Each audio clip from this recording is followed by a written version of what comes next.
Mais uma morte causada pela chuva foi registrada em Sorocaba, no interior de São Paulo. A forte chuva de hoje à tarde em Sorocaba causou transtornos em diversos pontos da cidade. Olha só, em 1h30 foram 39 milímetros de chuva. Na região central e na zona norte da cidade, vias ficaram alagadas. Forte chuva da noite de ontem e na madrugada provoca alagamentos em diversas ruas de Sorocaba. Pela manhã, circular de carro pela cidade foi difícil. Esse é um problema que se repete há mais de 40 anos em Sorocaba e que, infelizmente, pode se agravar com as mudanças climáticas. A necessidade de um novo planejamento urbano torna-se premente. Especialistas afirmam que Sorocaba precisa de um planejamento ambiental para que a cidade se adapte a essas transformações e possa mitigar os impactos, criando assim um ambiente mais seguro para a população. O principal foco das fortes chuvas é a Avenida Dom Aguirre, marginal esquerda do Rio Sorocaba e que sempre alaga. Independente da gestão ou da medida adotada, a situação nunca foi resolvida e continua gerando transtornos na região. Em 2010, durante o governo de Vitor Lippe, a via foi elevada, na tentativa de diminuir o impacto das chuvas, e isso tudo custou 5 milhões de reais aos cofres públicos. Durante 30 dias, 120 funcionários da prefeitura vão trabalhar em 2 turnos, com o objetivo de elevar o nível da pista em até 1,5 metro e, assim, evitar a interdição da avenida durante o período de chuvas. Segundo a Secretaria de Obras, será necessária a utilização de mais de 15 mil metros cúbicos de material para a elevação da pista. Mas infelizmente não foi o suficiente.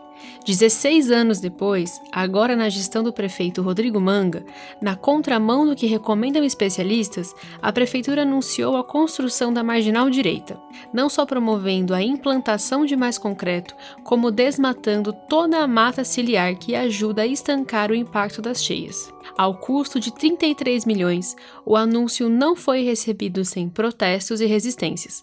José Anésio, representante do Movimento Social Justiça Climática, explica um pouco sobre uma das grandes reflexões norteadoras do movimento. Inclusive, a gente vê a natureza como se fosse uma coisa diferente do ser humano, como se nós não fôssemos um animal da natureza. Mas mesmo quando a gente olha para o ser humano, a gente olha para o ser humano como recurso. Por mais que hoje a gente fale mais em gestão de pessoas do que em recursos humanos, né? São coisas diferentes, mas os termos vão mudando na moda do mundo do trabalho.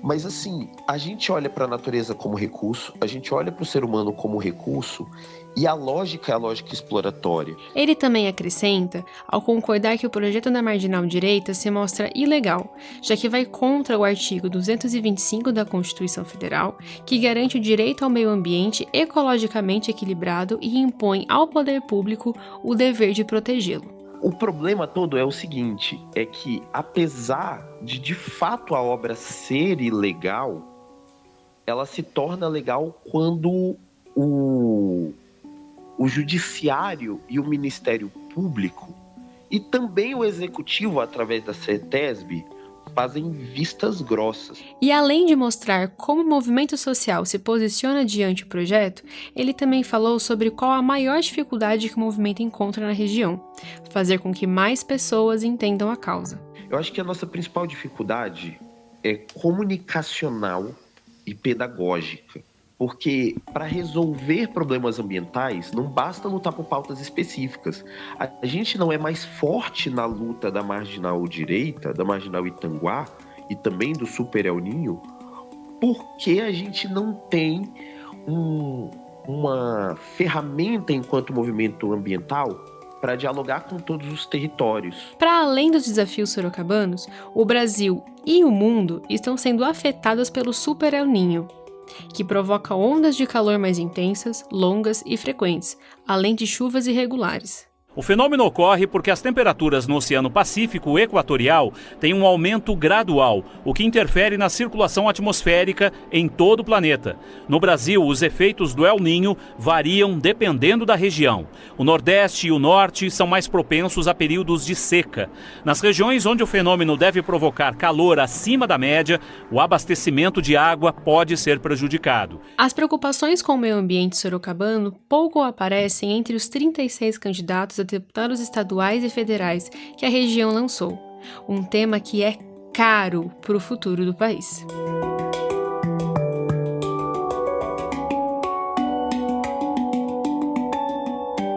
Para a gente entender os desafios da região diante das mudanças climáticas e como a política deve ajudar na questão, a gente conversa não só com o movimento social, mas também com André Cordeiro, biólogo pós-graduado em engenharia ambiental e professor da UFSCar.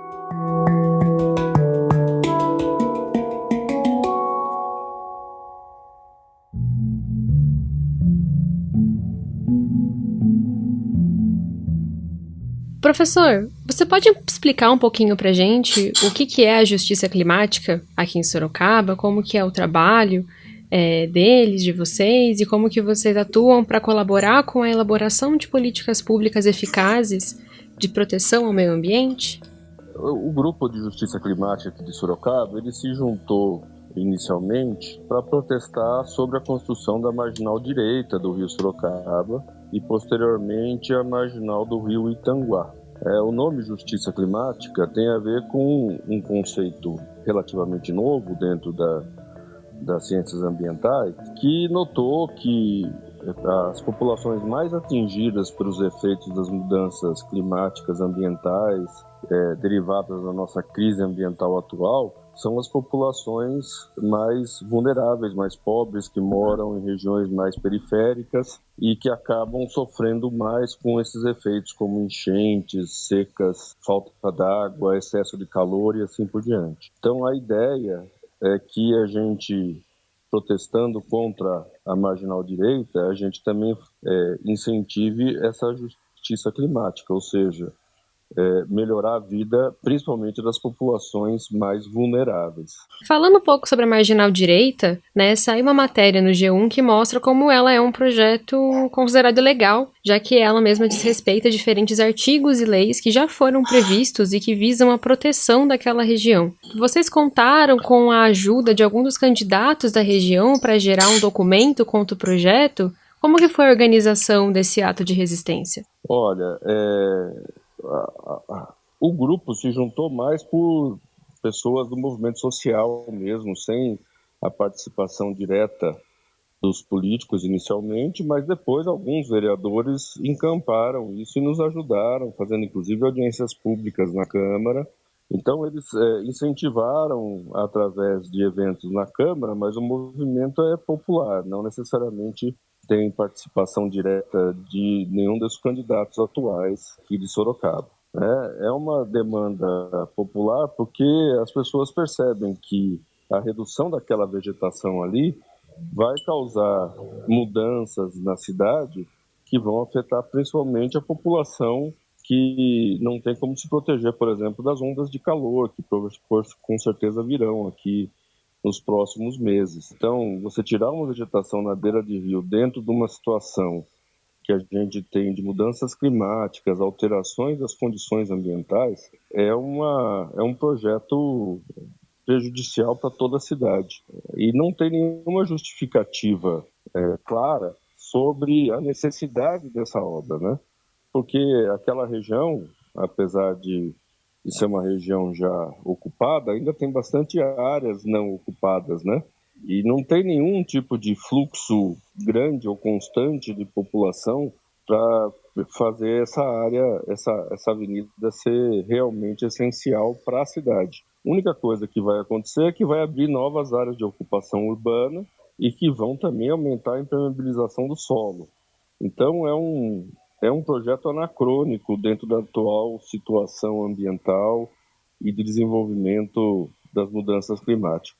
Talvez o que as pessoas não consigam perceber é que a gente não vai voltar para trás, né? Essas alterações climáticas são alterações que serão permanentes, até porque, mesmo que a gente parasse de emitir gases de efeito estufa hoje, você ainda veria esses efeitos dos gases que já estão na atmosfera por mais 50 anos. Então, nós estamos numa mudança permanente das condições ambientais. E as cidades têm que se preparar para essas mudanças e não incentivar projetos que vão contratar problemas no futuro. Pensando aí nesse problema de enchentes que Sorocaba enfrenta já faz um tempo, um histórico vasto que a gente tem de tragédias nesse sentido, que atravessa muitos governos também, você acredita que a política pode fazer o quê por essa situação? Então, eu acho que a primeira coisa é enfrentar realmente o problema como ele realmente se coloca. O problema da enchente do rio não é o rio, é a forma com que a cidade cresce e ocupa seus espaços. A cidade de Sorocaba, desde a década de 70, tem crescido meio que só controlado pela especulação imobiliária, sem um planejamento efetivo do município sobre áreas verdes, áreas de absorção de água, de recarga de aquífero. Na verdade, a única coisa que direciona o crescimento da cidade é onde tem terreno barato para ser explorado para, seja residência, seja comércio ou qualquer outra coisa. Os últimos 2 planos diretores da cidade, eles não levaram em consideração a necessidade do município se proteger contra, por exemplo, enchentes e o que acontece depois da enchente, que é a estiagem, né? As pessoas talvez não saibam ou não percebam, mas quando você tem períodos de enchente muito forte, toda essa água que foi para o rio, ela vai embora, ela é levada pelo rio, no caso do rio Sorocaba, para o rio Tietê e depois para a bacia do Paraná e vai para o oceano. Então, é um volume de água que não fica no ambiente. Então, no período de estiagem, todo ano tem um período de chuva, em um período de estiagem, no período de estiagem seguinte, você vai ter menos água no ambiente para sustentar os rios. Então, as vazões dos rios começam a diminuir.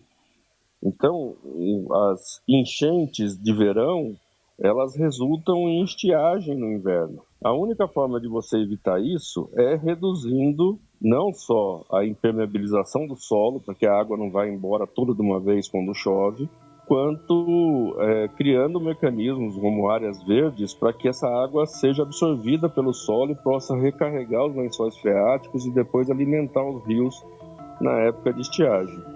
Então, é uma alteração na forma com que a cidade organiza seus espaços.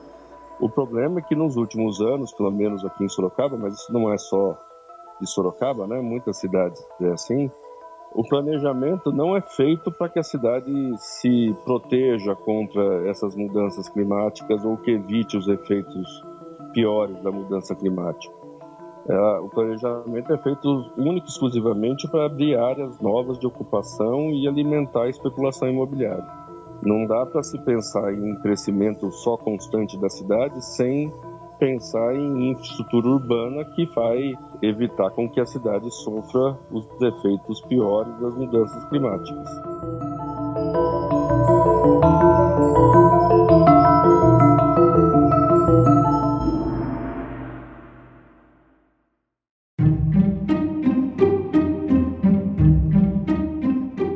Você deu algumas ideias, algumas propostas de como que a gente pode reverter, melhorar, se planejar melhor em relação às condições climáticas, em relação às enchentes. E nós contamos agora, nesse semestre, com esse El Niño, que está sendo muito falado, muito preocupado. Você acha que Sorocaba se preparou de alguma maneira para esse evento climático? Quais são as suas expectativas? Então, eu acho que Sorocaba não se preparou, e não só Sorocaba, como a maior parte das cidades não se preparam para essas mudanças climáticas, né? O El Niño não é fruto da mudança climática, porque é um padrão que a gente reconhece no clima, principalmente aqui na América do Sul, há muitos anos, né? Provavelmente ele ocorre há centenas de anos, talvez desde a última glaciação.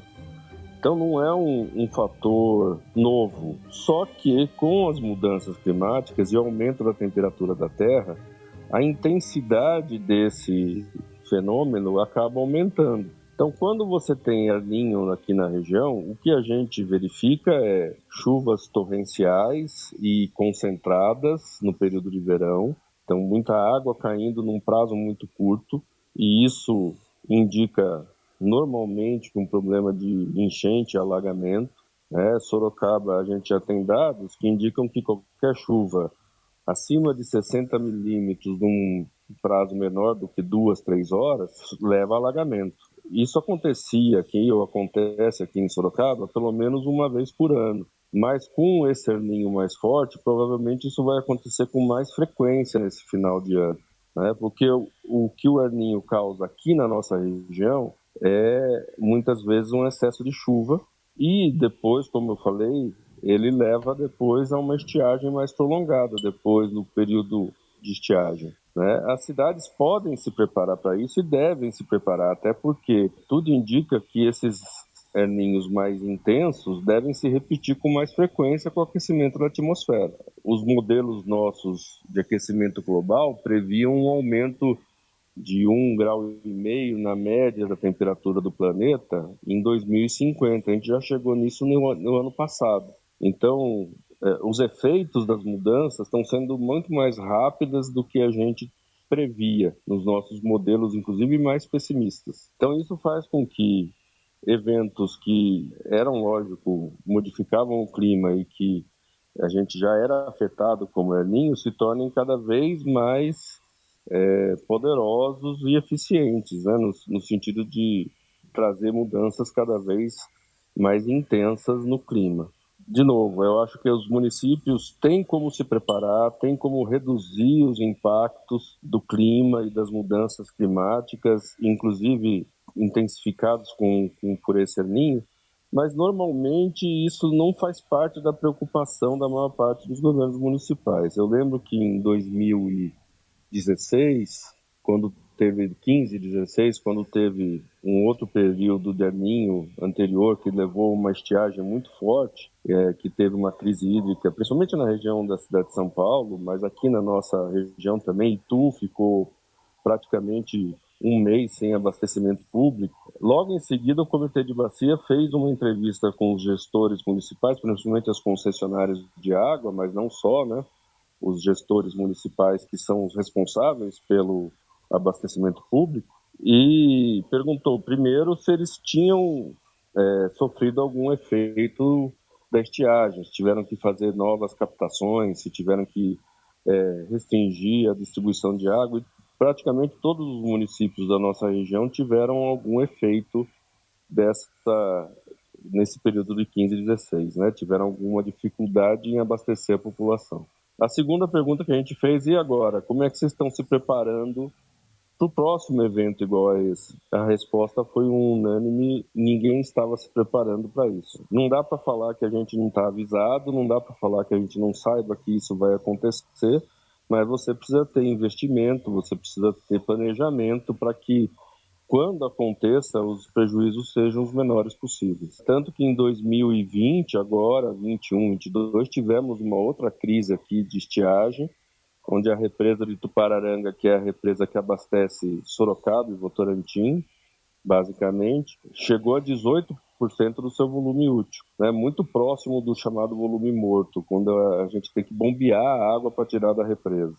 Só não chegou a isso porque o Comitê de Bacia, o gestor da barragem, que é a CBA, e as concessionárias se reuniram antes e conseguiram, a partir de uma série de ações de redução de vazão, de saída da represa, conseguiram recuperá-la a tempo de não chegar no volume morto. Mas foi uma situação muito drástica, que espero a gente não repita novamente, mas da forma com que os municípios têm trabalhado, sem esse planejamento de médio e longo prazo, eu não tenho como garantir que a gente não passe novamente por um período de estiagem até mais grave do que aconteceu em 2021.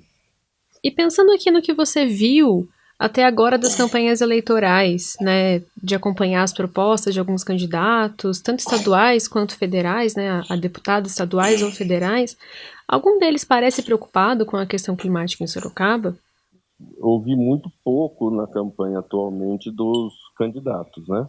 Geralmente, os candidatos mais ligados ao campo popular têm essa tendência de trabalhar mais na questão ambiental, mas não sei se isso tem sido uma preocupação muito grande para a maioria deles.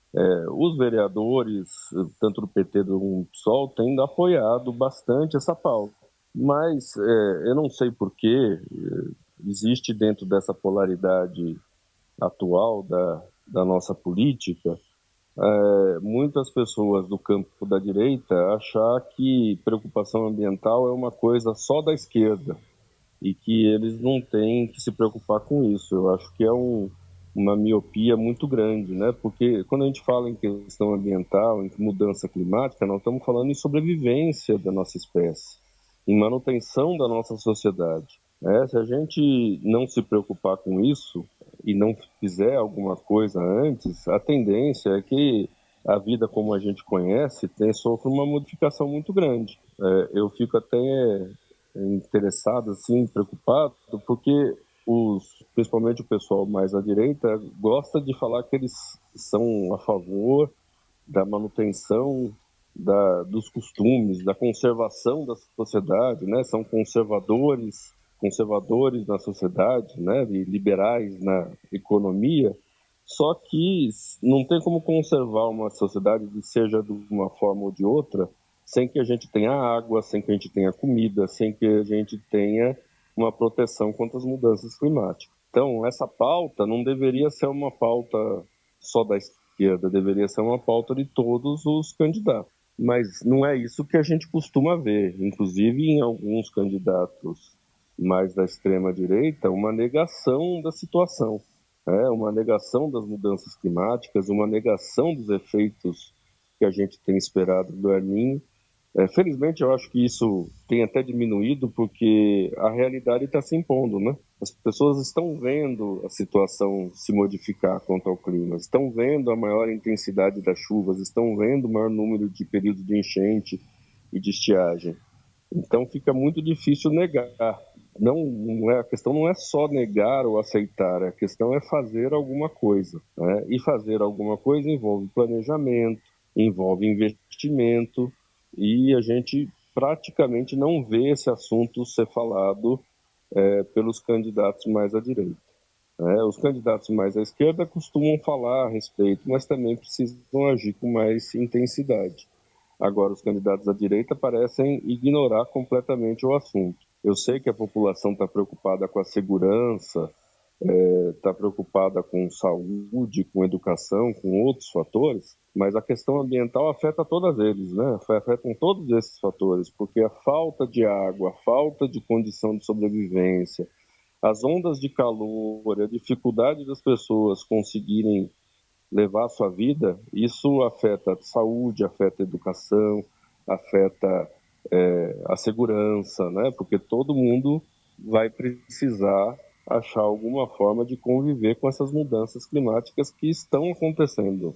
Recentemente, um projeto da vereadora e candidata a deputada estadual, Fernanda Garcia, do PSOL, que prevê a instalação de placas de sinalização de trânsito para alertar sobre áreas com risco de alagamento na cidade, foi sancionado. Como o senhor vê essa medida? E é claro que ela é útil para o cenário atual, mas ela não ataca o problema, né? Como a gente ouviu aí você falar. Realmente não é uma medida que vai resolver o problema, mas é uma medida que pelo menos garante que as pessoas entendam que aquela região tem esse risco, né? E que talvez em períodos de chuva mais intensa elas devem ser evitadas. Eu acho que faz parte esse projeto de uma visão de que o município precisa reconhecer onde estão os problemas, né? Uma das questões principais aqui de Sorocaba é que nos últimos anos, principalmente o prefeito Manga, mas isso não é exclusividade dele, a ideia é não pensar nisso como um problema, né? Quando eventualmente tem uma enchente, o problema é a chuva, que choveu mais do que deveria. Já foi o problema a represa de Tupararanga, que é uma represa que nem comporta tem, mas viriam falando que abria a comporta da represa e por isso que tinha enchente de Sorocaba, e não é o caso. É uma cegueira das reais causas desse problema na cidade.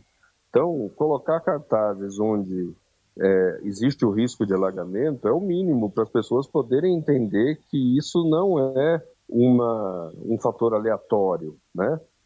Alagamentos ocorrem todo ano na cidade porque a cidade ocupou as várzeas do rio Sorocaba, porque a cidade faz impermeabilização de solo, pensar no amanhã, porque o nosso sistema de drenagem não é eficiente o suficiente para fazer com que a água penetre no solo, né?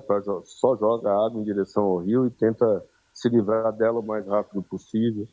Então, todas essas alterações, que são alterações de médio e de longo prazo, que deveriam estar sendo feitas, também não estão sendo feitas. Então, o mínimo que se espera é que as pessoas tenham ciência de que aquele lugar onde ela está morando, onde ela tem que passar para ir para o trabalho, para casa, ou que faz parte da vida dela, é um lugar que pode ter risco de alagamento. Isso é importante, como você mesmo disse, né? Não resolve o problema, mas pelo menos torna o problema mais visível. A gente, até porque a vida é muito atribulada, quando acontece um problema como enchente, existe todo um movimento das pessoas para ajudar as famílias que sofreram enchente, para tentar minimizar os impactos. Mas no momento seguinte, quando isso já não está na frente das pessoas, parece que se esquece que existe o problema, né? Parece que ninguém pensa assim, olha, vai acontecer de novo. E vai acontecer de novo. Eu não estou querendo ser, sei lá, um Beato Salum, né, falando que o mundo vai acabar, porque o mundo não vai acabar. Só que a gente vai ter que conviver com essas mudanças climáticas que a gente mesmo causou no planeta.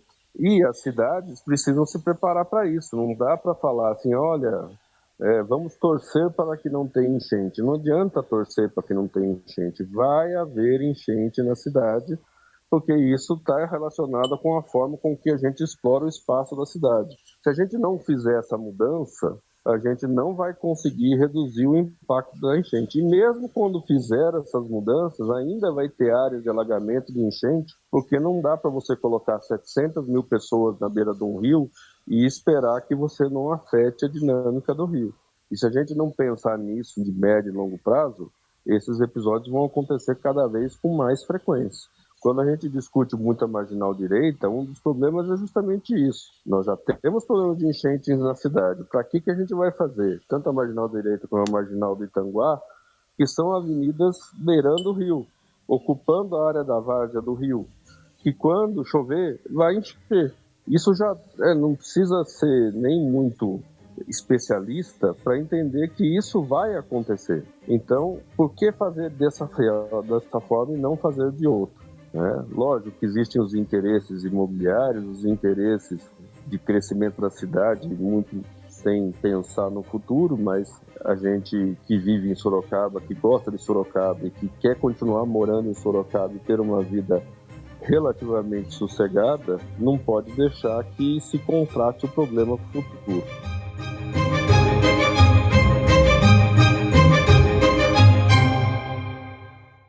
O que mais você precisa saber sobre a corrida eleitoral?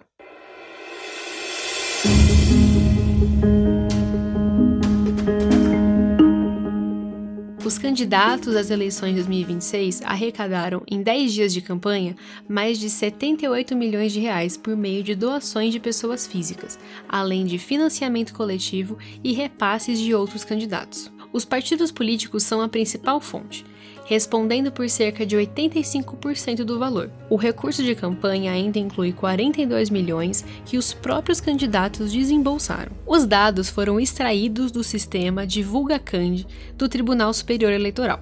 Em 2022, as doações de pessoas físicas superaram R$1 bilhão.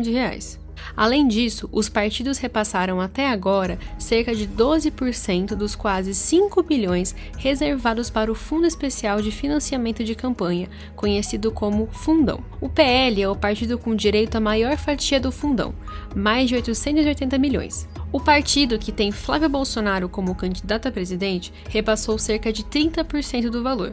Em seguida, o PT do presidente Lula tem cerca de 615 milhões, sendo que 15% da verba foi entregue aos candidatos. Os partidos ainda têm outras fontes de financiamento de campanha, mas em menor volume, com doações privadas e o fundo partidário. As campanhas presidenciais de Flávio Bolsonaro e Lula são as que mais receberam recursos até o momento, sendo 42 milhões para o filho do ex-presidente Jair Bolsonaro e 35 milhões para a campanha do atual presidente.